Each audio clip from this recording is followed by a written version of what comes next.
मेरो पार्सल चाहिँ पाएँ मैले, मेरो सेकेन्डरी वार्ड र तल चाहिँ बाबु सुतिरहेको रुममा, अनि त्यही भएर डिस्टर्ब हुन्छ भनेर चाहिँ मैले चाहिँ अनलाइनबाट मगाएको थिएँ T shirt, basic T short.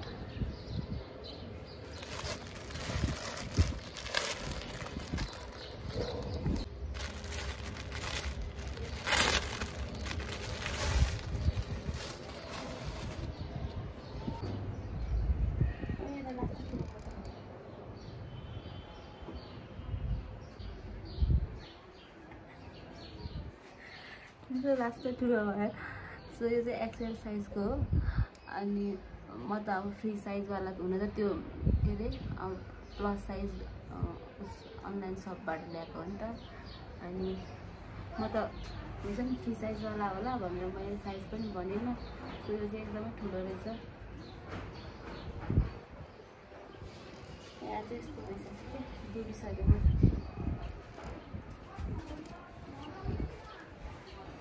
त्यसै टकिङ गर्दा चाहिँ बरु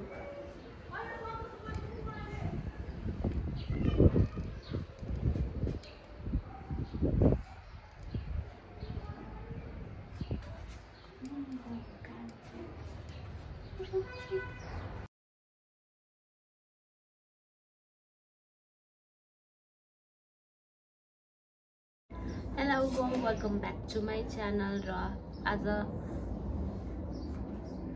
वेट लस जर्नीको 7th विक 7औं हप्ता, अनि आज चाहिँ डे 5। सो वेट चाहिँ मेरो अप एन्ड डाउन भइरहेको छ। मेरो अस्ति फर्स्ट डेमा चाहिँ कति चाहिँ 58.95 थियो होइन, अनि सेकेन्ड डेमा चाहिँ 58.55 भयो कि 55 भनेपछि मेरो त धेरै नै घट्यो। अनि खुसी भएको थियो यो हप्ता पनि 1.5 केजी घट्छ कि क्या हो भनेर। अनि फेरि थर्ड डेमा चाहिँ 65 चाहिँ 95 पुग्यो क्या, फेरि 95 ग्राम भयो। अनि फेरि 95 ग्राम चाहिँ 950 ग्राम चाहिँ, अनि फेरि डे 4मा चाहिँ हिजो चाहिँ 95 चाहिँ 65 भयो, 650 ग्राम भयो। अनि त्यसपछि फेरि होस् अब यो हप्ता चाहिँ अब 1 केजी घट्यो ठिकै छ भन्ने भएको थियो।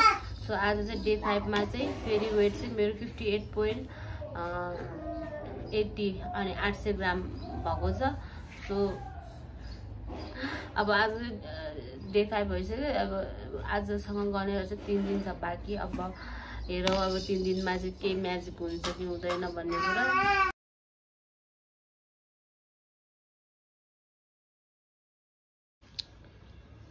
मेरो फर्स्ट स्न्याक गाजर र के अरे यो स्याउ अनि दही हालेर मिक्स गरेको छु। र मेरो मेन डाइटमा खर्च चाहिँ यही हुन्छ कि स्याउ, केरा चाहिँ खासै त्यस्तो खाँदैन, अनि गाजर 1 केजी लिएर आएको थिएँ, अनि यो 8 दर्जन।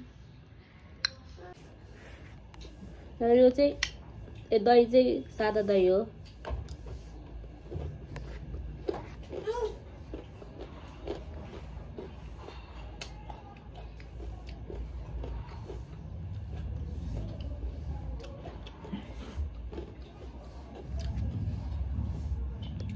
सादा दही हो, यसमा चाहिँ गुलियो दही चाहिँदैन। दही चाहिँ सादै खानु, गुलियो चिनी हालेको नखानु। अनि यसमा चाहिँ यो उसले के अरे स्याउको गुलियो छ नि, त्यसले नै गुलियो बनाउँछ क्या, अनि मिठो हुन्छ यो चाहिँ।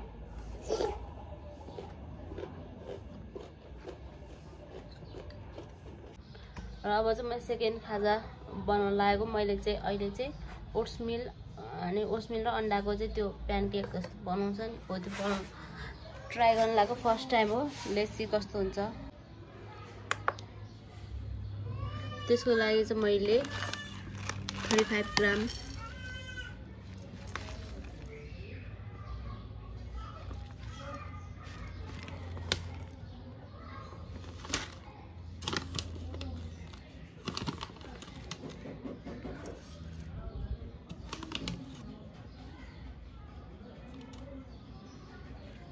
ग्राम चाहिँ ओट्स लिएको छु। प्याज एड गरेँ, नुन मसला, मिट मसला हो है, अनि नुन मसला अनि बेसा थोरै, अनि एउटा अन्डा एड गरेको छु।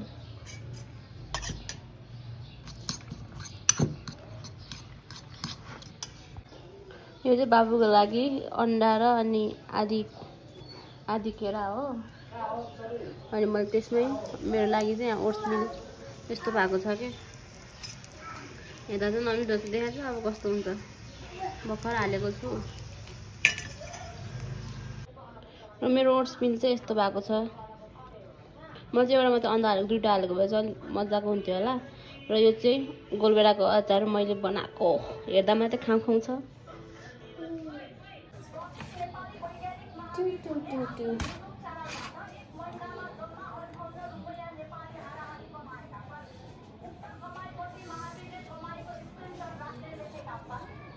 ठिकै हो। यसरी खाँदाखेरि चाहिँ सेम त्यो के अरे बेसनको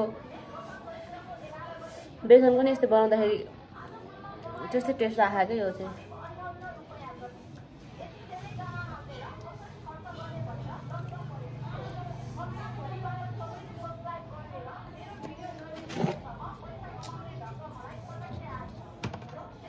यो अचार चाहिँ मैले हिजो बनाएको, फर्स्ट टाइम हो बनाएको।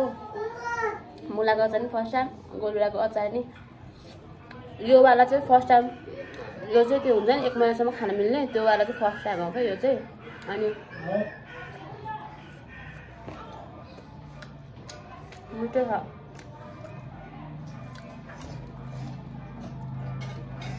अनि यो अचार हाँसो लाग्ने 1 केजी बनाएको हो। अनि तेल त धेरै हाल्नुपर्छ नि त, त्यो अलि धेरै दिनसम्म, 1 महिनासम्म बस्नको लागि। अनि तर मैले तेल चाहिँ धेरै नै हालेछु कि, अझै त्यो चाहिनुभन्दा पनि बढी हालेछु। अनि एउटा त्यो भयो, अर्को चाहिँ फेरि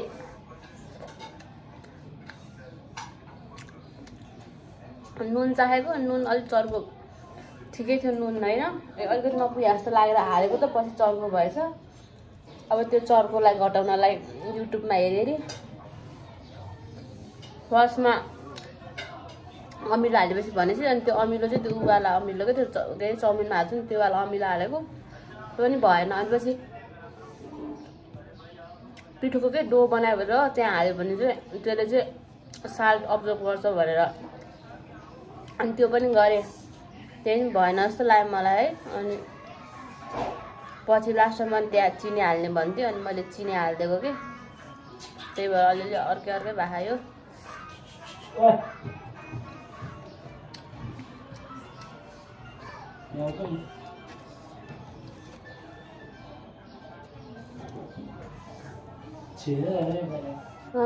भात, सिद्रा माछाको ग्रेभी अनि अचार। सो यहाँ सिद्रा माछा भएर चाहिँ अलिकति भात धेरै खाएको छु आज।